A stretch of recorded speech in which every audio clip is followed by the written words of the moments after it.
예, 안녕하십니까.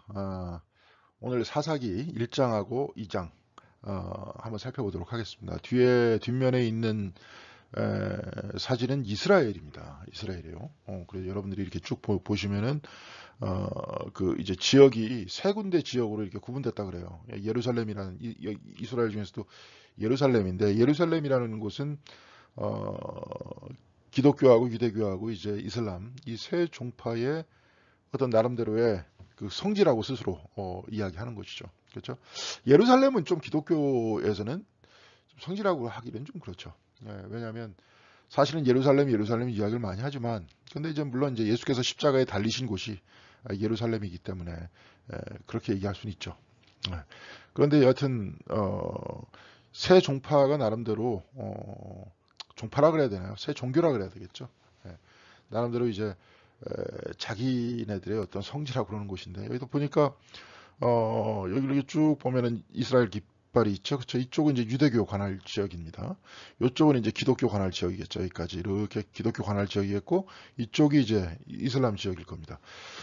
지금과는 다르게 우리가 이제 사사기에서 말씀하고 있는 그 내용과는 다르게, 물론 이제 이것도 뿌리를 보면 새 종교의 모든 뿌리를 요즘에 이제 종교학 안에서는 아브라함의 릴리전이라는 표현을 씁니다. 아브라함적 종교. 왜냐하면 모든 이들이 공통적으로 이 새 종교가 뿌리로 삼고 있는 그쪽의 어떤 그 근원은 아브라함이잖아요. 그래서 아브라함이 이제 이삭을 낳기 전에 이스마엘을 낳는데, 저 뭡니까? 저기 그 이슬람교 같은 경우에 자기네들은 이스마엘의 후예들이다. 이제 이런 식으로 얘기를 하고 있고, 여기는 이제 이삭의 후예고, 우리는 이제 이스마엘의 후예도 아니고 이삭의 후예도 아니죠. 사실은 중심이 되는 게 바울이 이스라엘이라고, 참 이스라엘이라고 얘기하는 건 어디냐? 이삭 때부터다. 이삭은 누구냐? 약속의 아들이다. 곧 하나님과의 믿음의 약속이 있는 바로 그 경우에 하나님께서 그 민족으로 삼아 주셨다. 그러니까 뭐 약속이 갱신된다면, 우리가 예수 그리스도를 통해서 하나님과의 우리의 구원의 약속을 우리가 가지고 있다면 우리도 똑같이 이스라엘이다. 이제 바울이 이제 그렇게 이야기를 하죠. 근데 여하튼 세 가지의 어떤 다른 종교가 공존을 하고 있습니다. 그렇지만 평화는 이루어지지 않고 있습니다. 기독교하고 유대교는 지금 싸우지는 않고 있지만 이슬람교가 지금 싸우고 있죠. 그렇죠? 이제 이런 형태로 지금 막 부딪히고 있는 그 상황에 대해서 얘기를 하고 싶어요. 이 사사기에서도 결국은 그 이야기죠. 다른 민족이 들어와서 이스라엘 민족을 이제 괴롭히는 그 경우의 원인이 뭐냐? 이들을 완전히 바깥으로 내쫓지 못했다. 가나안 족속들 완전히 내쫓지 못했다. 내쫓지 못한 그 이유를 가만히 생각해 보니까 하나님의 명령을 따르지 못했다. 그리고 그들과 타협하지 말라는데 타협했다. 그러면서 하나님의 말을 듣지 않았다. 이런 이제 한 세 가지 정도를 오늘 사사기의 본문에서 이야기를 합니다. 하나님께서 이렇게 말씀하신 다음에, 그러니까 내가 이 민족들을 너희들 사이에서 가시가 되게 하겠다. 빼내지 않겠다. 그런 이야기를 합니다. 근데 그 이야기가 마치 이제 저주처럼 들리지만, 사사기의 그 뒷부분에 이제 우리가 이 사사기를 읽어나가면서 그 뒷부분에 그런 부분이 있습니다. 어, 예- 모세와 함께한 세대가 죽고 여호수아와 함께한 세대가 다 죽고 난 그 다음 세대에 하나님이 누구인지도 모르고 하나님이 어떤 역사를 이루신 분인지도 몰랐다. 예. 그러면서 이제 이야기가 전개가 되죠. 그러면서 쭉 얘기가 되는 게, 이들이 바알을 섬기고 아스토라스를 섬기고 이럴 때 하나님께서 진노하셔서 이 민족을 침범하게 하고, 그 다음에 새로운 사사를 들어서 써서 그 손에서 구원하고. 그렇죠. 그럴 때 그 사사가 살아있는 동안 이 사람들은 하나님을 섬겼다가, 그 사사가 죽고 난 다음에 이전보다 더욱더 흉폭한 죄인이 되어서 똑같이 바알을 섬기고, 그러니까 이런 이야기가 계속 반복되거든요. 예. 자, 이 이야기들을 통해 가지고 우리가 한번 사사기를 살펴볼 때 이런 내용입니다. 이들은 하나님을 몰랐고 하나님이 하시는 일을 몰랐다. 그러면서 그 다음에 바로 그 말씀이 나오거든요. 바알을 섬겨서 하나님이 이 민족을 들어 쓰셔서 이스라엘을 침략하시고 침범하시고, 그 다음에 사사를 들어 쓰셔서 거기서 구원해 주시고, 예. 그런 다음에 다시 사사가 살아있는 동안에 그 사람들은 뭡니까? 신앙을 지키고. 뭐 이런 모든 내용이 반복되고 있지만 바로 이 과정을 통해서 하나님을 알아가는 모습인 거죠. 광야 생활을 통해서 그들도 금송아지를 만들고 계속 불평불만하고, 그러나 그러한 모든 곳 속에서 그 불평불만과 돌아가겠다고 이야기하는 것, 금송아지, 이 모든 이야기들을 통해서 거꾸로 역설적으로 하나님이 전능하시고 하나님께서 그들을 여태까지 이끌어내셨다는 것들을 끊임없이 보여주시잖아요. 목마르다라니까 물 주시고, 그렇죠. 우상 숭배하니까 징계하시고, 그 다음에 그들이 배고프다 그러니까 매출하게 보내주시고, 징계하시고 복 주시고, 이 모든 과정 속에서 이들이 뭐예요? 우리 자신의 모든 어떤 생사화복의 중심은, 우리 자신의 실존의 중심은 하나님이다 하는 것들을 이들이 알아가게 되지 않습니까? 광야에서도 여태까지는 마찬가지예요. 사사기도 그렇게 반복적인 인생의 모든 과정들을 통해서 우리도 그렇잖아요. 사사가 있는 동안 우리는 어떻습니까? 우리가 막 그냥 어려운 일 당해요. 당하기 전에 그냥 막 우리 마음대로 막 생활하다가 우리 자신이 어려운 일을 당하니까 하나님께 부르짖죠. 그러다가 그 어려운 일이 우리 곁에 있을 때 동시에 하나님께 부르짖으면서 이것들이 끝끝내 나름대로 극복해 나아갈 때, 그렇죠? 그럴 때는 우리가 항상 신앙을 굳게 지키죠. 그러다가 그 상황이 지나가고 나면 또 어떻게 됩니까? 또 똑같아지죠. 그렇죠? 그런데 이런 것들을 가만히 살펴보면서 우리가 신앙생활하는 나 자신의 모습을 거울 삼아서 이 사사기를 거울 삼아서 나 자신의 모습을 한번 살펴보면 이 모든 과정이라는 게 타락한 나의 모습이 될 수도 있겠지만 동시에 내 안에 개입하시는 하나님의 은혜에 대해서도 우리는 알 수 있는 거죠. 바로 이런 과정들을 통해서 우리가 신앙이 자라나는 것 아니겠습니까? 그렇죠? 하나님을 몰랐다가 삶 속에서 내가 어려움을 겪으면서 동시에 하나님께 부르짖고 그 하나님께 계속 매달리면서 이제 경건하게 생활하다가 그 상황이 지나가니까 다시 떠났다가 다시 또 하나님께 부르짖다가 이러면서 우리가 만들어져 나가는 겁니다. 이것들이 이제 사사기서의 모습과 결국은 또 우리의 모습과 이것이 광야에서의 삶과 연결되는 그러한 모습이다. 이렇게 이야기할 수 있겠죠. 자, 사사기는 저번에 우리가 한번 개설적으로 이야기를 했었지만 한번 이제 오늘 사사기 1장을 해야 되니까 앞에 본문 텍스트 읽어 나가기 전에 한번 개설을 한번 잠깐 살펴보도록 하겠습니다. 사사기 1장은 여호수아서에서 사사기로 연결된 나름대로의 접속사 같은 구실을 합니다. 왜냐하면 그 앞부분에 사사에 대한 이야기들은 나타나지 않거든요. 땅 정복에 대한 이야기가 나타납니다. 여호수아의 이름이 몇 번 언급이 되긴 언급이 되지만 여호수아가 주체가 돼가지고 정복해 들어가는 그러한 모습은 아니고 여호수아가 죽었다 하는 내용만 기록하고 있습니다. 그리고 제2장에서 비로소 사사기 그 자체의 말씀이 나오는데 1장에서는 사사기가 전개될 틈을 보여주고 있어요. 왜 이들이 하나님과 동행하면서 복받는 인생을 사는 것이 아니라 끊임없는 이민족의 침입을 통해 가지고 괴로움을 당하느냐, 이런 모습이 당하는 이유에 대한 작은 틈이 있습니다. 특별히 사사기 1장에 그런 작은 틈에 대해서 말씀하고 있어요. 그러니까 우리가 이런 부분들을 잘 봐야 되겠고, 작은 틈이 후에는 하늘과 땅처럼 벌어지죠. 굉장히 크게 벌어집니다. 이제 군대에서 보면은 박격포라고 하죠. 박격포 이렇게 폭탄, 저는 쏴보진 않았습니다. 팍 해가지고 나중에 위에서 반동으로 팍 터져갖고 위로 나가면 뒤에서 이제 군인들은 귀를 막고 있죠. 근데 이제 박격포가 되든지 아니면 대포가 되든지 뭐든지 팍 쏠 때 특히 박격포는 좀 덜하지만 대포 같은 거는 팍 쏠 때 뒤로 좀 밀려. 그래가지고 이런 얘기 있죠. 군대에서 전쟁이 나면 포탄이 딱 떨어졌다. 그럼 떨어진 그 자리에 숨어라. 그러면 그 떨어진 자리에는 두 번 다시 포탄이 떨어지지 않는다. 물론 뭐 거기서 그 포탄만 떨어지겠습니까? 하늘에서도 폭탄도 떨어지고 막 총알도 날아오고 막 이러는데 그런 속설이 있어요. 그 포탄이 떨어진 장소에는 두 번 다시 포탄이 안 떨어진다. 왜냐? 밀리거든요. 그래서 뻥 쏘면서 이렇게 대포가 빵 쏘면서 뒤로 조금씩 밀리거든요. 그러면서 밀리면서 전체적으로 이렇게 똑같은 장소로 쏜다 그래도 각도가 멀리 나가기 때문에 처음에 굉장히 조그만 틈, 살짝 밀린 건데도 불구하고 거기서부터 10m, 20m 이상 벌어지게 돼 있어요. 그러니까 그 자리에 숨으면 괜찮다. 이런 얘기입니다. 여기서도 마찬가지예요. 작은 틈이 후에 하늘과 땅처럼 크게 벌어질 수 있어요. 근데 이 틈이란 암암리에 이스라엘이 가나안과 타협하는 과정에서 드러납니다. 이제 가나안이다라고 우리가 계속 얘기하는데 여러분들 그 세계 3대 문명이 있지 않습니까? 옛날 중고등학교 다닐 때 기억을 하시면 뭐 인더스 문명, 그 다음에 이집트 문명, 메소포타미아 문명, 4대 문명이구나. 저기 중국의 황하 문명 해가지고 그냥 영문도 모르고 달달 외웠던 그런 기억이 있습니다. 그런 그 문명권 안에서 나타났던 모든 그 나라들의 특징들이 뭐냐면 땅이 비옥했죠. 삼각주 지역이라고 합니다. 그러니까 이제 나일강도 이렇게 쭉 켜다가 이제 그림을 그려야지. 이게 아프리카입니다. 이집트에서 이제 이렇게 쭉 갖고 나일강이 해가지고 이제 이쪽으로 나가죠. 지중해 쪽으로 나가는데 바다가 합쳐지는 이런 면에서 이게 어떻게 되냐면 갈라져요. 강들이 갈라져. 그러면서 이쪽이 이제 삼각주라고 형성이 되죠. 예. 삼각주가 형성되면서 땅이 비옥해지는 이유가 위쪽에서부터 양분이 많은 흙들을 계속 강이 가지고 내려오니까. 여러분들도 한강 옆에 딱 보면 한강 옆에 딱 보면은 이제 여기 한강이 쫙 흐르고 있다면 이 양쪽에 여기 여러분들 그 저 뭐야 파주 쪽에 올라갈 때 파주 쪽이나 저쪽에 고양시 쪽으로 저기 그거 타고 쭉 가시다 보면 네 죄송합니다. 그거를 쭉 이제 자동차를 타고 가시다 보면은 양쪽에 커다란 밭이 있어요. 한강 양쪽에 커다란 밭이 있는데 여기를 이제 또 범람원이라 그러기도 합니다.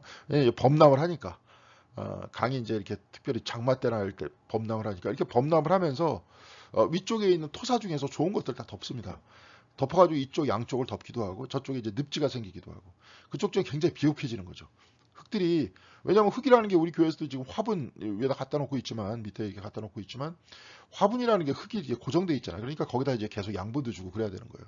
근데 여기서 계속 모래가 이제 위에서부터 흙이 토사가 좋은 게 계속 위에서부터 밑으로 몰려 나오면은 나무가 이제 미처 흡수하지 않았던 라바가 흡수하지 않았던 완전히 새로운 양분이 있는 흙들이 밑으로 내려올 거 아닙니까? 그러니까 이제 쌓이게 되는 거죠. 근데 이제 이쪽 범람원 같은 경우에는 좀 굵은 흙들이 쌓이게 된다면 이쪽 삼각주 지역의 바닥까지 내려가는 하류에는 굉장히 고운 게 쌓이게 되겠죠. 그렇죠. 또 이집트 같은 경우에 여러분들이 혹시 다큐멘터리 같은 거 보면 아시겠지만 1년에 한 번씩 범람을 하죠. 나일강이. 범람을 합니다. 그 뭐 스핑크스라든지 뭐 이런 거 갖다 놓는데 얘네들이 측정 도구이기도 했다는 거예요. 그래가지고 1년에 그 나일강이 범람할 때 그 위에 딱 그 밑에서부터 측정하게 돼 있었다는 겁니다. 그래가지고 그쪽에서부터 범람하면서 하류니까 물이 천천히 흐르잖아요. 천천히 흐르는 거기서 아주 그냥 먼지같이 고운 흙들이 삼각주 지역을 덮습니다. 그러니까 그쪽 지역은 굉장히 기름지게 되겠죠. 그러니까 이제 농사가 잘 되고, 그러니까 이제 이쪽 지역도 그렇고 메소포타미아 문명도 역시 마찬가지로 델타 지역이 존재를 하고, 황하 문명, 황하도 그냥 다 뭡니까? 진흙을 막 나르는 강이잖아요. 그쪽도 그렇고, 또 어디입니까? 메소포타미아, 인더스 문명도 그렇고. 다 그런 쪽이 그렇게 돼 있어서 농업이 활발했던 바로 그 지역.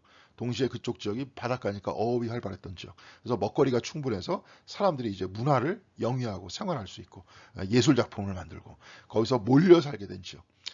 이쪽 지역이 이제 굉장히 뭐라 그럴까요? 문명의 지역이었던 거죠. 그러니까 이스라엘 사람들이 한마디로 광야를 딱 통과해 가지고 사막을 통과한 민족이었는데 거기서 뭐 여러분들이 한번 보세요. 유목 생활하는 사람들 생활이 단순하잖아요.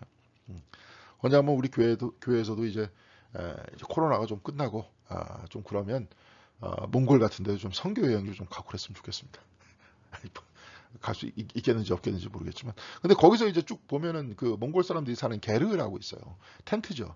그 안에 들어가면 정말 생활에 필요한 것들밖에 없어요. 왜냐하면 계속 움직여야 되기 때문에 불필요한 것들은 사용을 안 합니다. 뭐 물론 이제 책도 없고 책도 없고 뭐 아무것도 없습니다. 그냥 생활에 필요한 식기들 정도만 존재를 해요. 근데 이 사람들 그렇게 살았을 거 아니에요.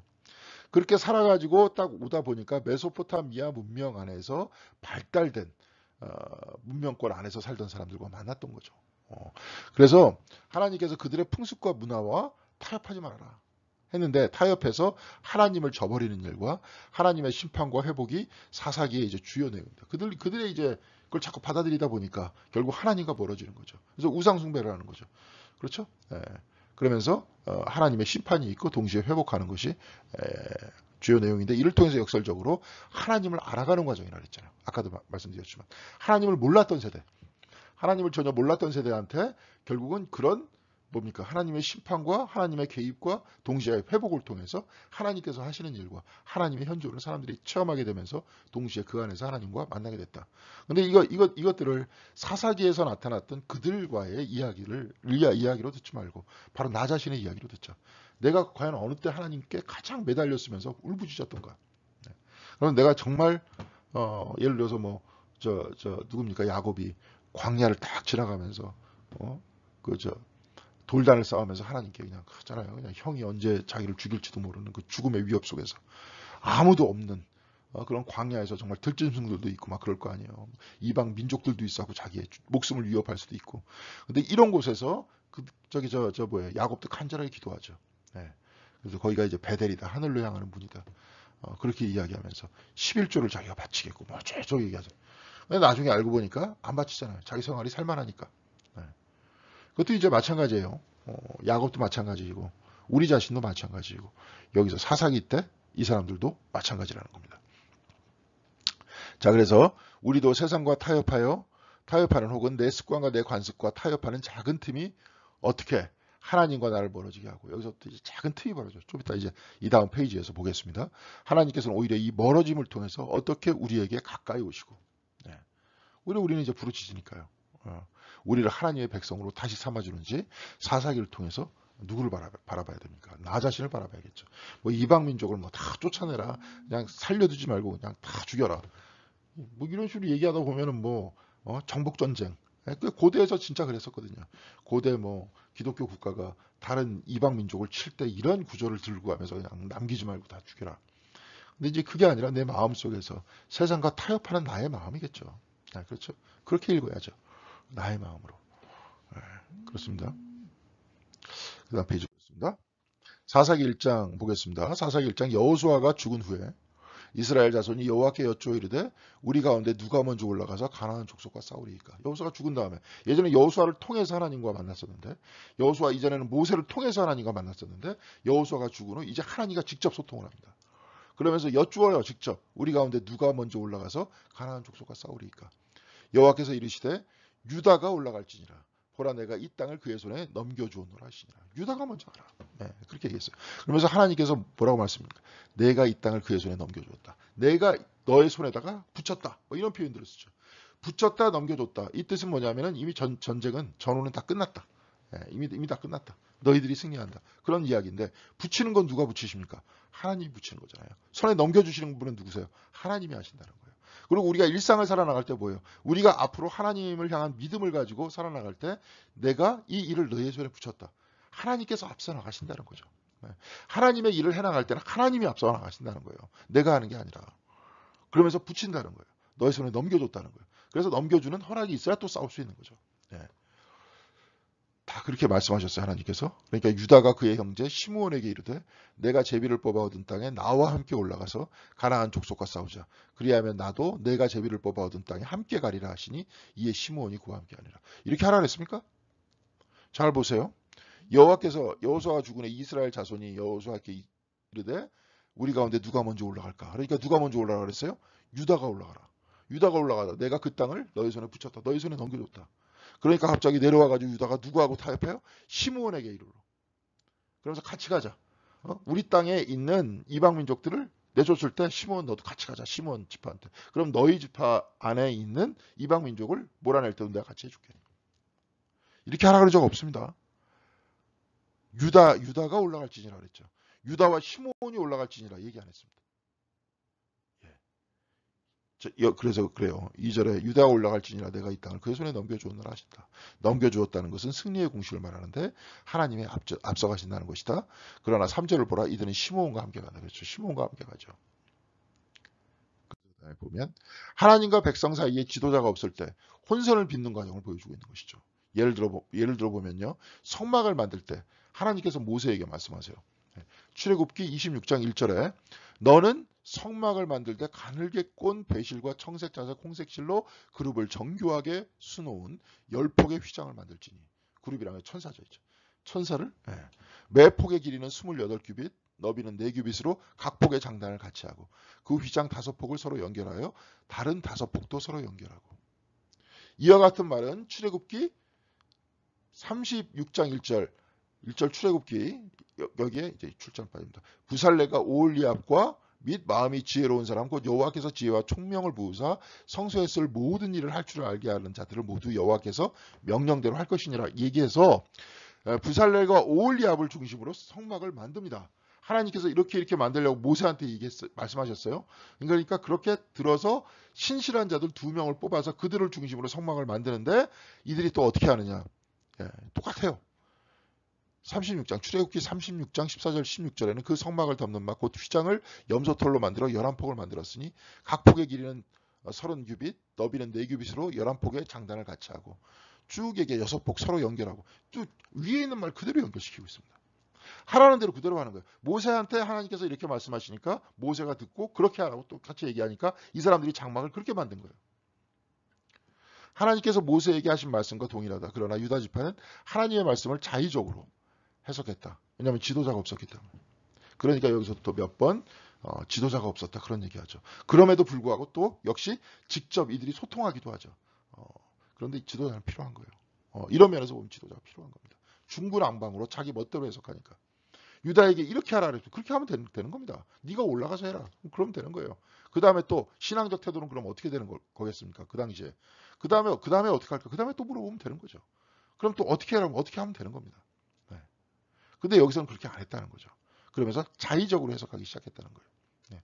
우리들도 마찬가지겠죠. 성경에 말씀이 나오고 그 다음에 우리가 합의해가지고 이야기가 됐다. 그럼 그대로 하면 되는 겁니다. 근데 이제 각각의 또 자의적으로 하기 시작을 해요. 그러니까 여기서부터도 이제 계속 얘기가 나오는 게 왕이 없었다. 중구난방이었다. 이제 그런 얘기가 나오는 거죠. 이 이야기의 틈새가 오늘 작은 틈새라 그랬잖아요.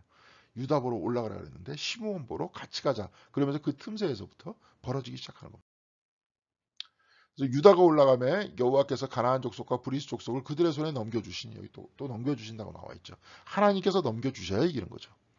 그러니까 여러분들도 그렇게 생각하세요. 뭐 이게 잘 안 돼. 그럼 하나님께서 안 넘겨주신 거예요. 그럴 수 있겠죠. 그러나 너무 일찍 포기하면 안 되겠죠. 그렇죠? 우리가 이제 예수 하버드에 오다 거기서 이제 그 책에서 그런 얘기가 나오는데 악마가 그렇게 얘기하잖아요. 사탄이 나한테 절하라면 여기 있는 걸 다 주겠다. 근데 그게 무슨 유혹이냐? 그럼 쉽게 포기하는 유혹이다. 네가 어떤 성경에 있는 공의의 말씀, 사랑의 말씀, 평화의 말씀을 네가 살아나가려고 하면서 끊임없이 쓰러져도 그렇죠? 네. 세상과 타협하지 말아라. 그런 얘기죠. 네. 그러면서 포기하지 말아라. 그런 얘기입니다. 근데도 이제 여기서는 그래도 얘기하는 건 그거 뭡니까? 넘겨주셔야 되는 거다. 하나님께서 과연 이것을 나한테 허락하셨을까? 물론 계속 그렇게만 기도하다 보면 실행을 못하게 되겠죠. 네, 실행을 못하게 되겠죠. 그런데 하다 보면 이런 것들은 우리의 마음에 느끼게 됩니다. 하나님께서 허락하신 것인지 허락하지 않으신 것인지. 그래서 그들이 베색에서 10,000명을 죽였대요. 이건 또 어떻게 해석을 해야 됩니까? 배속에서 뭐 사람들을 죽였다는 게 아니라 내 마음 속에 있는, 그렇죠? 네, 내 마음 속에 있는 세상을 향한 마음을 극복해 나가는 과정이죠. 배색에서 아도니 배색을 만나 그와 싸워서 가나안 족속과 브리스 족속을 죽이니. 아도니 이제 배색이란 여기서 배색의 성주라는 뜻이라 그랬습니다. 근데 이제 하여튼 쭉 해갖고 아도니 배색이에요. 배색과 싸워가지고 뭐예요? 10,000명을 죽이고 아도니 배색을 사로잡았다. 근데 이제 저기 아도니 배색이 도망하는지라 그를 쫓아가서 잡아서 그의 엄지손가락과 엄지발가락을 잘랐대요. 좀 살벌한 얘기죠. 그죠? 예. 아도니 배색이 이르되 옛적에 70명의 왕들이 그들의 엄지손가락과 엄지발가락이 잘리고 내 상 아래서 먹을 것을 줍더니 그러니까 걔를 잘랐고 자기 노예처럼 사용했다는 거예요. 엄지손가락과 발가락. 그러니까 발가락이 엄지가 나가면 제대로 못 걷겠죠. 그러니까 뭐예요? 내 상 아래에서 기어다니는 거잖아요. 손가락도 엄지손가락이 없으면 힘을 못 씁니다. 여러분 한번 생각해보세요. 주먹을 줘도 그냥 이렇게 줄 거 아니에요. 힘을 쓰지 못하죠. 노예처럼. 그래서 엄지손가락과 엄지발가락이 잘리고 내 상 아래에서 먹을 것을 줬더니 하나님이 내가 행한 그대로 내게 갚으심이로다 아니라 무리가 그를 끌고 예루살렘에 이르렀더니 그가 거기서 죽었다. 여기서는 이제 뭐 노예로 삼았다 그런 얘기는 없습니다.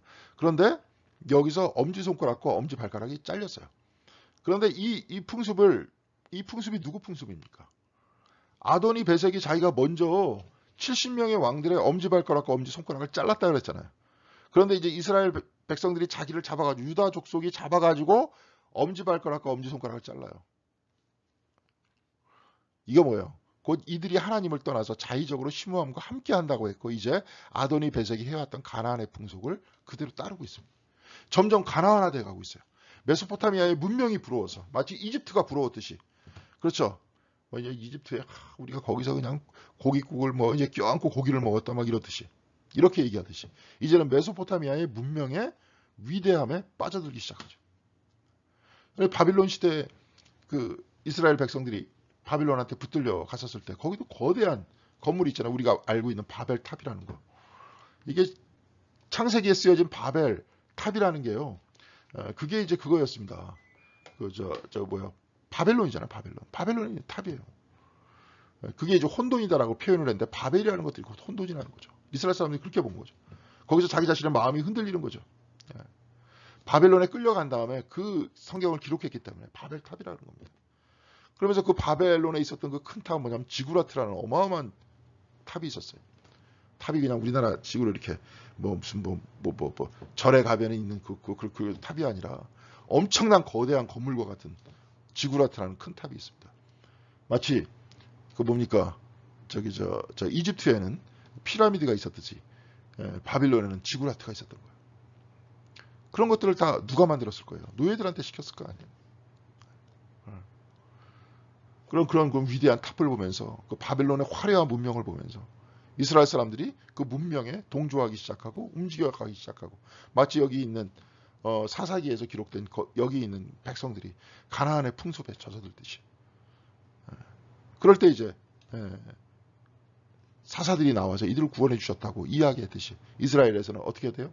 바빌론에 있었을 때 그 어떤 포로기 속에서 끊임없이 안식일을 기억하면서 다니엘서 보면 그거 나오잖아요. 예루살렘을 향해서 예배드리고 잊지 않으려고 기억하기 위해서 신명기서에서 그거 있지 않습니까? 기억해라. 내가 너희들 이끌어내는 하나님임을 기억해라. 바로 기억하기 위해서 그들은 계속 그렇게 예배를 드리지 않습니까? 자, 이게 그래요. 그런데 이제 풍습에 젖어드는 이 사람들의 모습을 볼 수 있어요. 자, 조그마한 틈이라 그랬죠. 조그마한 틈. 유다만 가라 그랬더니 유다만 가는 게 아니라 시몬하고 같이 갔다가 그렇죠? 아도니 배색을 붙잡더니 가나안의 풍습과 똑같이 그의 오른손 손가락과 발가락을 절단했다 이거. 자, 그러면서 오늘 이제 사사기서에서 이제 또 다른 주제에 대한 이야기를 하는데 이제 갈렙이 등장합니다. 여호수아는 이제 미리 좀 죽었지만 갈렙은 좀 더 살아 있었거든요. 자, 그래서 갈렙이 말하기를 기렛 세배를 쳐서 그것을 점령하는 자에게는 내 딸 악사를 아내로 주리라 하였더니 그래서 기렛 세벨이라는 이방 민족이죠. 가나안 민족이에요. 갈렙의 아우 그나스의 아들인 갈렙도 그나스의 아들이잖아. 그러니까 아우죠. 온니엘이 그것을 점령하였으므로 갈렙이 그의 딸 악사를 그에게 아내로 주었더라. 무슨 사람이 물건입니까 주었더라. 근데 이때 당시에는 그랬어요. 이거는 좀 이해해 주시고 삼촌이잖아요. 그러니까 그렇죠? 갈렙의 딸이 온니엘이 작은 아버지잖아요. 그런데도 결혼할 수가 있었던 거죠. 이게 우리들하고 다른 형태의 어떤 삶이었던 거죠. 모세의 장인은 겐 사람이라. 그러면서 이제 여기 16절이에요. 그의 자손이 유다 자손과 함께 종려나무 성읍에서 올라가서 아란 남방의 유다 황무지에 이르러 그 백성 중에 거주하니라. 백성과 같이 거주했다. 그러면서 모세의 장인은 겐 사람이다라고 얘기를 하고 갈렙을 얘기해요. 둘 다 이방인입니다. 온니엘도 이방인이에요. 그나스라는 사람 누구예요? 에돔 족속입니다. 그러니까 결국은 다 이방인이에요. 그런데 갈렙이라는 사람이 기럇 세배를 치는데 성공하면 내 딸을 주겠다라고 얘기할 정도로 이들은 어떻게 돼요? 하나님의 말씀에 따라서 그렇게 살았던 거예요. 우리의 삶 속에서 뭐예요? 완전히 하나님만 섬기겠다. 갈렙이라는 사람은. 동시에 모세의 장인을 등장시킵니다. 그러면서 여호와께서 유다와 함께 계셨으므로 그가 산지 주민을 쫓아내었으나 골짜기의 주민들은 철 병거가 있으므로 그들을 쫓아내지 못했다. 여기 뭐예요? 여호와께서 유다와 함께 계셨으므로 함께 계셨다 그랬잖아요. 그가 산지 주민을 내쫓았대요. 근데 골짜기의 주민들은 내쫓지 못했대요. 왜냐? 철병거가 있었기 때문에. 우수한 메소포타미아 문명에 철병거가 있었기 때문에 그들을 쫓아내지 못했던 거예요. 그렇죠. 유다 족속 쫓아냈어요? 못 쫓아냈어요. 근데 갈렙이 기럇 세배를 쳐가지고 다 쫓아내라. 그러니까 온니엘이 다 쫓아냈습니다. 자, 정작 유다 백성들은 쫓아내지 못했는데 이방인인 갈렙이 쫓아냈다는 거예요. 자, 그들이 모세가 명령한 대로 헤브론을 갈렙에게 주었더니 모세가 명령한 여기서 그래서 이제 모세의 장인 얘기를 갑자기 얘기해갖고 떠오르게 한 거예요. 성경책에서. 모세가 명령한 대로 헤브론을 갈렙에게 주었더니 그가 거기서 뭐예요? 안악의 세 아들을 내쫓아냈다. 안악이라는 사람들은 뭐냐면 안악 족속이다. 그건 뭐냐면 옛날에 네피림의 후손들이다. 뭐 진짜 네피림의 후손 모르겠지만 하여튼 거대한 사람들이었던 거예요. 거대한 거인들이다. 안악 자손들이다. 거인들이야. 그러니까 쉽게 얘기해서 체구가 큰 사람들이에요. 샘족보다도 훨씬 큰 사람들이에요. 그러니까 마치 바이킹 같은 사람들이에요. 근데 거기서 안악의 세 아들들 그들의 부대를 다 내쫓았어요. 갈렙이. 이방인이. 그런데 유다와 함께 여호와께서 계셨는데 누구를 못 내쫓았어요. 철병거를 가지고 있다고 못 내쫓아냈어요. 핑계를 대기 시작하는 거죠. 이방 민족을 진짜 쳐가지고 뭐 여러분들한테도 누구 내쫓고 누구 그러라는 소리 아닙니다. 아까도 얘기했지만 계속 마음을 봐요. 여러분 마음을 봐요. 하나님 중심의 삶을 사느냐 마느냐 하는 것들은 민족적인 그 시각에서 이스라엘의 피를 가지고 있느냐 없느냐 그 뜻이 아니라 하나님에 대한 신앙이 있느냐 없느냐 그걸 가지고 얘기하는 거잖아요. 갈렙 얘기하고 갑자기 모세의 장인은 겐 사람이고 그 사람은 겐 사람의 후손들을 얘기하면서 그들이 같이 거주했다라고 얘기를 하면서 그렇죠? 그래서 베냐민 자손은 또한 예루살렘에 거주하는 여부스 족속을 쫓아내지 못했습니다. 못 쫓아냈다는 거예요. 여부스 족속이 베냐민 자손과 함께 오늘까지 예루살렘에 거주한다. 그러니까 오늘까지 예루살렘에 거주한다 보니까 오늘까지 거주하는 굉장히 후의 시점에서 쓰여졌던 거죠. 있었던 여부스 족속에 대해서 그대로 얘기하잖아요. 자, 12, 13절까지 갈렙과 온니엘이 등장하고 이들은 땅을 점령하였다고 하고요. 20절에 모세의 장인 부족인 겐 사람이 이스라엘 땅에 들어와 살게 된 연유와 모세가 갈렙입니다. 갈렙에게 약속한 땅을 주었다는 것과 21절에 베냐민은 이민족인 여부스 족속을 쫓아내지 못했다고 지금 기록하고 있습니다. 자, 그래서 제가 민수기를 한번 따와봤어요. 갈렙이 이렇게 얘기를 합니다. 땅을 정탐하러 가잖아요. 예, 출애굽해서 2년 만에 땅을 정탐하러 갑니다.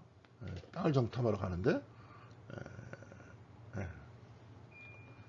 정탐하러 가는데 거기서 이제 모든 사람들이 우리는 거기 가가지고 이길 수 없어. 그 땅은 사람을 삼키는 땅이야. 우리 가봐야 쳐. 근데 그게 뭐예요? 하나님과 함께 하는 거예요. 하나님과 함께 있는데도 계속 그러는 거잖아요. 아까 유다 족속이 하나님과 함께 있는데도 불구하고 저 밑에는 철로 된 병거가 있다 해가지고 들어가지 못하는 것과 마찬가지죠. 안 된다 계속 부정적인 얘기를 하죠. 그러니까 갈렙이 민수기 14장 8절에 이렇게 이야기합니다. 여호와께서 우리를 기뻐하시면 우리를 그 땅으로 인도하여 들이시고 그 땅을 우리에게 주리라. 이는 과연 젖과 꿀이 흐르는 땅이니라. 앞에 있는데도 못 들어가는 거예요. 자신감이 없으니까. 우리식으로 얘기하면은 우리식의 어떤 현대적 용어로 바꿔 얘기하면 노예 근성 때문에 일평생 노예로 살다가 2년 동안에 출애굽해가지고 그것을 벗어났느냐 못 벗어났다는 거예요. 그들은 끊임없이 남한테 의탁을 하고요. 그 다음에 승리할 수 있는 힘을 가지고 있지 못해. 우리는 항상 항상 루저야 루저. 예. 그런 생각을 가지고 있어요. 근데 갈렙은 그렇게 얘기하지 않잖아요. 이는 자유인이었어요. 여호와께서 우리를 기뻐하시면 여호와께서 우리와 함께 계시면 우리가 무엇이 두려웠겠냐. 그래서 가나안 땅을 정탐한 이후 열지파의 사람들이 그 땅에 들어갈 수 없다 했을 때 갈렙은 여호와께서 우리를 기뻐하시면 이라고 말했죠. 이스라엘 백성이 아닌 갈렙은 진정한 이스라엘은 여호와께서 기뻐하는 사람들이라고 정의를 내는 거죠. 진짜 이스라엘은 누구냐? 혈족의 이스라엘이 아니라 하나님을 기뻐하시는 사람, 여호와께서 기뻐하시는 사람. 누가 기뻐해요? 소통되면 기뻐하잖아요, 여러분들. 누군가가 막 얘기하다가 여러분들 마음이 통하면 기뻐요, 안 기뻐요? 기쁘잖아요. 그렇죠? 마음이 통하는 거예요. 그래서 이제 사무엘 상하에서 다윗에 대해서 묘사할 때마다 그렇게 얘기하죠. 여호와의 마음에 든 사람이다. 하나님의 마음에 든 사람이다. 하나님께서 기뻐하시는 사람이다. 소통하는 거예요. 기뻐하신다는 것도 뭡니까? 우리와 같이 있다는 거예요. 네. 여호와께서 기뻐하는 사람들은 하나님의 말씀을 따랐으나 베냐민은 못하였고 유다 지파도 하나님께서 이들과 함께 하셨으나 골짜기의 주민들은 철병거가 있으므로 쫓아내지 못한다 그랬어요. 하나님과 함께 예수님도 그렇게 말씀하시잖아요. 너희들 마음속에 겨자씨알 만한 믿음이 있으면 이 산에 있는 이 산더러 저 산으로 가라 그러면 갈 수 있다. 그 믿음을 가지고 한번 해봐라. 그렇죠. 근데 앞선 메소포타미아 민명의 수준을 보여주고 있으나 여호와께서 유다와 함께 계셨으므로가 무색하죠. 자, 다윗은 하나님과 함께 하심으로 갑옷을 두른 거대한 골리앗을 이겼습니다. 그런데 이들은 철병거가 있으므로 복속하지 못한다고 말하고 있죠. 하나님께서 함께 하신다고 분명히 앞에 얘기했잖아요. 함께 하심에도 불구하고 안 된다고 얘기하는 거잖아요. 이런 쫙한 틈입니다. 이 틈 때문에 이방 민족이 계속 이들과 같이 살게 됐다는 거죠. 이 핑계 저 핑계 되는 겁니다. 거대한 골리앗을 이겼으나 이들은 말하고 있다. 갈렙은 20절에 안악의 세 아들을 점령하였다고 말한다. 안악이란 거인 족속이다. 곧 하나님이 우리를 기뻐하시면 우리는 극복할 수 있다. 이겨낼 수 있다. 그래서 그 사람은 그렇게 가잖아요. 모세의 장인을 들어서 얘기하고 있고요. 누굽니까? 갈렙을 들어서 이야기하고 있으면서 이미 여기서 이방인들과 소통하는 백성의 모습들 또 동시에 하나님의 은혜를 얘기하고 있죠. 네. 갈렙도 이스라엘 사람이 아니잖아요. 모세의 장인도 이스라엘 사람들이 아닙니다. 네. 그러면서 상기시키고 있죠. 근데 제일 중요한 건 뭡니까? 하나님께서 우리를 기뻐하시면 하나님께서 우리와 함께 하시면 이거를 붙들어야 되는 겁니다. 이걸 못 붙들었다는 거죠. 자, 그래서 27절에 36절까지 이스라엘이 가나안을 완전히 정복하지 못하고 남겨두게 된 과정을 설명하고 있습니다. 제가 여기서는 이제 이야기가 길기 때문에 그냥 쭉 나열되어 있기 때문에요. 여러분들한테 이게 간단하게 읽어드리도록 하겠습니다. 사사기 1장 27절입니다. 므낫세가, 여러분들도 이제 성경책 있으시면 찾아보세요. 사사기 1장 27절부터 므낫세가 베스안과 그에 딸린 마을들의 주민과 다아낙과 그에 딸린 마을들의 주민들과 돌과 그에 딸린 마을들을 주민과 아블로함과 그에 딸린 마을들의 주민과 무기토와 그에 딸린 마을들의 주민을 쫓아내지 못하며 가나안 족속이 결심하고 그 땅에 거주하야 돼. 못 쫓아내가지고 했다는 거예요. 쫓아내지 못했다. 이스라엘이 강성한 후에야 가나안 족속에게 노역을 시켰고 다 쫓아내지 아니하더라. 노역을 시키면서 또 안 쫓아냈어요. 그래서 풍속을 닮아가는 겁니다. 에브라임이 겟셀에 거주하는 가나안 족속을 쫓아내지 못하며 가나안 족속이 겟셀에서 그들 중에 거하더라. 29절입니다. 30절 스불론은 기드론 주민과 나힐롤 주민을 쫓아내지 못하였으며 가나안 족속이 그들 중에 거주하면서 노역을 하더라. 쫓아내지 못했다. 이 밑에는 계속 아셀 지파 무슨 누구 다 쫓아내지 못했다 하는 거예요. 하나님께서 함께 하시고 저들을 너희 손에 붙인다 그랬어요. 그러니까 믿음이 부족한 거죠. 그러면서 이 한 세대가 있으면서도 이랬는데 이들한테 하나님께서는 그럼 이방 민족 안 쫓아낼 거야. 너희들 옆에 이제 다음 장면 보겠습니다. 여기 나와요. 사사기 2장 1절과 2절에 여호와의 사자가 길갈에서부터 복임으로 올라와 말하되 내가 너희를 애굽에서 올라오게 하여 내가 너희의 조상들에게 맹세한 땅으로 들어가게 하였으며 또 내가 이르기를 내가 너희와 함께한 언약을 영원히 어기지 아니하리니 너희는 이 땅의 주민과 언약을 맺지 말며 그들의 제단을 헐라. 맺지 말고 제단을 헐라. 하였거늘 너희가 내 목소리를 어떻게 해요? 듣지 아니하였다. 복임이라는 뜻은 뭐냐면 울었던 곳이에요. 여기서 이제 회개기도 하면서 울거든요. 그런데 이스라엘은 2절에 세 가지 하나님의 말씀, 가나안 주민과 언약을 맺지 말고 그들의 제단을 헐며 하나님에게 복종하라 그랬어요. 하나님께 복종하고 제단 바알 신전을 헐고 가나안 주민과 언약을 맺지 마라. 곧 이들은 뭐예요? 주민과 언약을 맺었고 제단을 헐지 않았으며 하나님께 복종 안 했다는 거죠. 자, 그러니까 그 다음에 이야기가 이렇게 됩니다. 그러므로 내가 또 말하기를 내가 그들을 너희 앞에서 쫓아내지 아니하리니 그들이 너희 옆구리에 가시가 될 것이며 그들의 신들이 너희에게 올무가 되리라 하노라. 신들이 올무가 된다. 바알신을 섬기면 하나님께서 어떻게 심판하세요? 이들을 들어서 거꾸로 심판하시죠. 그러니까 이것이 너희들에게 올무가 된다는 겁니다. 여호와의 사자가 이스라엘 모든 자손에게 이 말씀을 이름해 백성이 소리 높여 운지라. 그러므로 이것을 이름하여 복임, 울었던 곳, 울었던 곳이라고 하고 그들이 거기서 여호와께 제사를 드리더라. 제사를 드렸잖아요.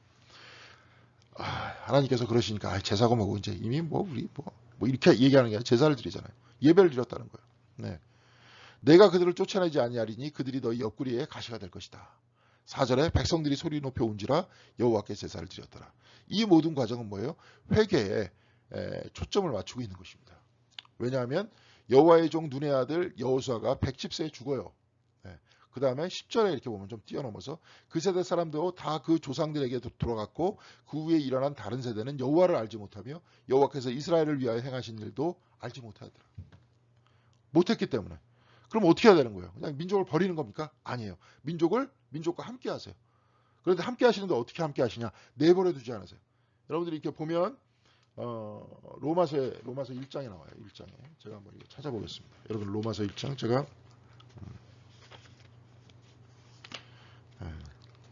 찾아보도록 하겠습니다.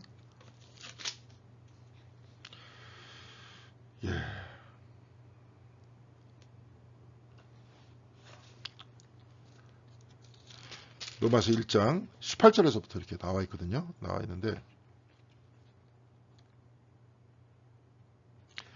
하나님의 진노가 불의로 진리를 막는 사람들의 모든 경건하지 않음과 불의에 대하여 하늘로부터 나타나니 이는 하나님을 알만한 것이 그들의 속에 보임이라 하나님께서 이를 그들에게 보이셨느니라. 그래서 이렇게 쭉 이야기를 합니다. 그 다음에 24절에 쭉 인간의 죄악들을 앞에 이렇게 쭉 나와요. 이게 22절에 보면 스스로 지혜 있다 하나 어리석게 되며 썩어지지 아니하는 하나님의 영광을 썩어질 사람과 새와 짐승과 기어다니는 동물 모양의 우상으로 바꾸었다 하나님의 형상을. 이게 무슨 얘기냐?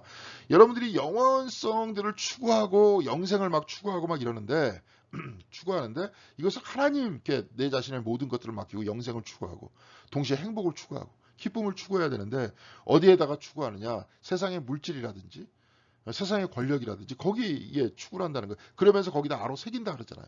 하나님의 형상을 막 아로 새긴다 그러잖아요. 자, 그래서 26절에 보면 이 때문에 하나님께서 그들을 부끄러운 욕심에 내버려 두셨다는 거예요. 곧 그들이 여자들도 순리대로 쓸 것을 바꾸어 영리로 쓴다. 그렇죠. 여자들도 그와 같이 남자들도 순리로 여자 쓰기를 버리고 서로 향하여 음욕이 부릴 듯하며 이때 당시에는 이제 로마 시대 이때 당시에는 거의 어떤 이게 나름대로 이게 심했어요. 이런 것들이 되게 심했었습니다. 그런데 이게 중요한 게 남자와 더불어 부끄러운 일을 행하여 그들의 그릇됨을 상당히 그들 자신이 받았다. 보응을 받았다. 또 그들이 하나님 두기를 싫어하며 하나님께서 그들을 그 상실한 마음대로 내버려 두었다. 자, 이 하나님의 심판이라는 건요. 내버려 두는 겁니다. 내버려 둬서 그냥 멸망하게 만드는 거예요.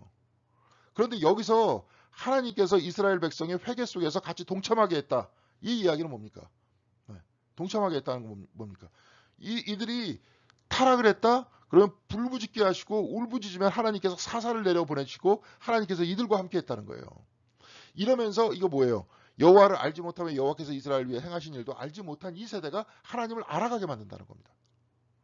자, 만약에 이 시각에서 우리의 어떤 신앙생활을 살펴보면 우리도 막 삶 속에서 어려움이 닥칠 때 하나님께 울부짖으며 기도할 때 그때 감사해야 되는 거죠.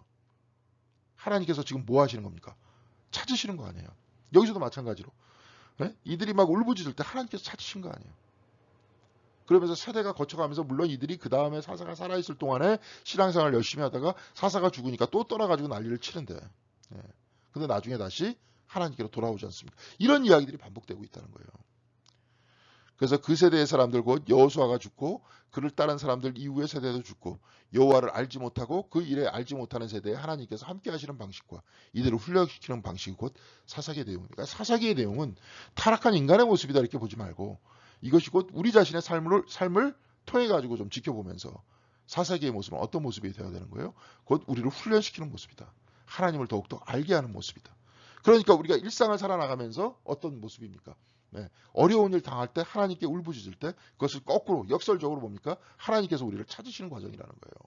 그래서 사사기의 내용을 잘 붙들어 보면서 우리가 그 어려운 상황에 있을 때 하나님을 붙들고 우리가 그 상황을 극복했다면 사사기의 이 사람들과 같이 또 그 상황이 끝난 다음에 또 똑같이 그런 행위를 하는 것이 아니라 이제는 하나님의 사람으로 거듭나야 되겠다 하는 것들을 우리가 생각해야 되는 거죠. 그런 얘기입니다. 이거는 곧 인간사의 모든 모습들을 있는 그대로 아주 적나라하게 보여주고 있는 거예요. 그래서 그 다음 이거 한번 쭉 사사기의 전체 요약이 사실은 사사기 2장 11절부터 23절까지가 사사기 전체 요약입니다. 이것만 사실 알고 있으면 돼요. 여기에 사람들을 대입하는 거죠. 뭐 아까도 얘기했던 나왔었던 온니엘을 대입한다든지 삼손은 좀 그렇죠. 뭐 기드온을 대입한다든지 뭐 이런 식으로 다 대입하게 되면 됩니다. 그러니까 이거 보세요. 이스라엘 자손이 여호와의 목전에서 악을 행하여 바알을 섬기며 애굽 땅에서 그들을 인도해 내신 그들의 조상들의 하나님 여호와를 버리고 다른 신들 곧 그들의 주위에 있는 백성들의 신들을 따라서 메소포타미아죠. 그렇죠? 아까 가나안 족속입니다. 그들에게 절하며 여호와를 진노하게 하였을 때 여호와께서 모든 이스라엘에게 진노하사 노력하는 자의 손에 넘겨주사 그들이 노력을 당하게 하시며 또 주위에 있는 모든 대적들의 손에 팔아 넘기심에 그들이 다시는 대적을 당하지 못하였습니다. 아예 그냥 팔아 넘기셨다는 거예요. 그들이 어디로 가든지 여호와의 손이 그들에게 재앙을 내리시니 곧 여호와께서 말씀하신 것과 같고 여호와께서 그들에게 맹세하신 것 같아서 그들의 괴로움이 심하였더라. 그럼 괴로울 때 어떻게 해야 돼요? 하나님께 부르짖어야 돼요. 괴로우는 건 어떤 겁니까? 하나님께 돌아오라는 소리예요. 여기서 이 부분들을 보면 그렇습니다. 여호와께서 사사들을 세우사 노략자의 손에서 그들을 구원하셨으나 그러니까 막 부르짖고 막 이러니까 사사들을 보내서 노략자들의 손에서 그들을 구원하셨다는 거예요. 그들이 이 사사들에게도 순종하지 아니하고 오히려 다른 신들을 따라 음행하며 그들에게 절하고 여호와의 명령을 순종하던 그들의 조상들이 행하던 길 쪽에서 속히 치우쳤더라고 그와 같이 행하지 아니하였더라. 사사가 있을 동안 좀 낫습니다. 근데 사사의 말도 듣지 않고 막 이랬다는 거예요. 그래서 여호와께서 그들을 위하여 사사를 세우셨을 때에는 그 사사와 함께 하셨고 그 사사가 사는 날 동안에는 여호와께서 그들을 대적의 손에서 구원하셨다. 사사가 살아있을 동안에. 이는 그들이 대적에게 압박과 괴롭게 함을 받아 슬피 부르짖음으로 여호와께서 뜻을 돌이키셨다는 거예요. 왜? 하나님께서는 긍휼하신 분이시니까. 긍휼하신 분이시니까 이스라엘이 외쳤을 때 동시에 마음이 동하신다는 거죠. 그래서 사사들을 세우신다는 거예요. 그래서 이들을 구원하신다는 거예요. 이런 사건들을 보면서 사사기를 읽으면서 어떤 이야기를 들어야 돼요. 우리 자신의 모습을 봐야 될 거 아니에요. 하나님께 부르짖으면서 그 어려움들을 신앙의 힘으로 극복하면서 동시에 하나님께서 은혜 베푸셔서 나의 앞길을 인도하셨다. 네. 그러면서 이것들을 보면서 하나님의 역사를 우리가 체험해야 되고 우리의 삶 속에서 그러한 모든 이야기가 내 자신의 간증이 돼야 되고 내 자신의 삶에 뭐예요? 바로 새겨 있어야 되는 거죠. 그러면서 그런 모든 것들이 우리들한테 뭐가 돼야 돼요? 기억이 돼야 되는 겁니다. 말씀도 기억이 돼야 되고 내 자신의 체험도 기억이 돼서 그 이야기가 끊임없이 샘솟아 오르면서 내 자신의 앞길을 인도하죠. 그렇지 않습니까? 이것이 곧 신앙적 삶이 되는 것 아니겠어요? 그러니까 그 사사가 죽은 후에는 그들이 돌이켜 그들의 조상들보다 더욱 타락하여 다른 신들을 따라 섬김에 그들에게 절하고 그들의 행위와 그치지 아니하므로 또 똑같죠. 이는 이스라엘이 그들의 조상이 지킨 것과 같이 나 여호와의 도를 지켜 행하나 아니하나 그들을 시험하려 함이더라 하시더라. 이들을 시험하는 거예요. 시험하면서 오히려 이거 뭐예요? 누가 시험하는 겁니까? 하나님이 시험하는 거잖아요. 마귀가 시험하는 게 아니라 하나님께서 시험하면서 이끌어 나가시잖아요. 바로 이것이 삶이었다는 거죠. 이것이 곧 사사기에 기록된 이야기들이라는 거예요. 그러면은 우리들은 사사기에 기록된 내용대로 또한 우리 자신의 시험을 살펴봐야겠죠. 예. 하여튼 끊임없이 이렇게 봐야 됩니다. 여호와께서 그 이방 민족들을 머물러 두사 그들을 속히 쫓아내지 아니하였으며 여호수아의 손에 넘겨주지 아니하셨더라. 백성들이 쫓아내지 못했지만 하나님도 쫓아내지 않으셨다. 그러면서 여호수아의 손에 그렇죠? 여호수아 이미 죽었지만 그가 뜻하는 모든 바에 넘겨주지 않으셨다. 왜 넘겨주지 않으셨어요? 시험하게 하기 위해서. 시험하게 하기 위해서. 그래서 어떻게 해요? 하나님께 부르짖게 하기 위해서. 그래서 하나님께서 이들을 이끌어 나가신다는 것들을 알게 하기 위해서. 하나님께서는 사랑의 하나님이시기도 하지만 공의의 하나님이라는 것도 알게 하기 위해서. 사사기는 그렇게 기록되어 있습니다. 자, 그러니까 여러분의 삶 속에서도 우리는 그래야 되는 거죠. 예. 우리의 인생이라는 게 하나님을 알아가는 과정이다. 하나님을 깨달아가는 과정이다. 하나님께서 나 자신의 생명의 근원이시고, 예. 그렇죠. 나에게 은혜를 베풀어 주시는 분이심을 내 삶 속에서 깨달아야 되는 거죠. 그러니까 역설적으로 우리들한테 어려운 일이 닥칠 때 기회입니다. 하나님께 울부짖고 하나님을 붙들고 나아가서 극복해가는 과정이죠. 다 극복하기를 원하죠. 근데 여기서도 보니까 극복하니까 그 전보다 더 타락했다잖아요. 그게 사람의 모습이고 우리들의 모습이기도 합니다. 이런 인간적인 모습이기도 하고 그럴 때마다 하나님께서는 또한 새로운 시험을 주시고 동시에 새로운 사사를 우리들에게 보내주신다. 우리는 그 속에서 우리가 그때그때마다 결단해야 될 게 이제부터는 계속 하나님만 섬기겠다. 내 마음의 중심은 하나님이시다 하는 것들을 생각을 해야 되는 거죠. 자, 오늘 사사기를 1장 2절 살펴봤는데 작은 틈새라 그랬잖아요. 아까 유다가 하나님의 말씀을 듣지 않았던 것. 그렇죠. 그런 작은 틈새. 그리고 가나안 족속의 풍습을 따르기 시작했던 그 작은 틈새. 이때부터 뭐예요? 커다랗게 벌어져서 나중에 바알을 섬기기 시작하고 하나님의 시험이 다가오고 이들이 울부짖게 되고 동시에 그렇게 된다는 겁니다. 자, 이것이 사사기의 과정입니다. 여러분들도 이 사사기를 통해서 자신을 한번 돌아보시고 저도 열심히 잘 돌아보겠습니다. 돌아보면서 거기서 체험하고 생각했었던 그러한 이야기들 또 연구했었던 이야기들을 여러분들에게 전달드리도록 하겠습니다. 오늘은 여기까지 하겠고요. 기도하고 마치겠습니다. 하나님 감사합니다. 사사기를 통해서 우리들에게 교훈을 주시니 감사드립니다. 사사기의 말씀과 같이 오히려 우리가 시험당할 때 우리가 어려울 때 하나님께 울부짖을 수 있도록 인도하여 주시옵시고 또한 이를 통해서 개입하시는 하나님을 체험할 수 있도록 도와주시옵시며 또한 이 모든 어려운 난관을 극복해가는 나 자신을 바라보면서 다시 한번 과거에 내가 쫓았었던 세상의 것에 마음을 뺏기지 말고 오로지 하나님만을 끊임없이 기억하고 하나님만 쫓을 수 있는 저희 모두가 될 수 있도록 주님께서 함께하여 주시옵소서. 성경 공부에 참여하신 분들, 참여하지 못하신 분들 주께서 똑같은 은혜로 부어주시옵시며 또한 우리 가운데 함께하여 주시옵시고 역사하여 주시옵소서. 이 모든 말씀 우리 주 예수 그리스도의 이름으로 기도드렸습니다. 아멘.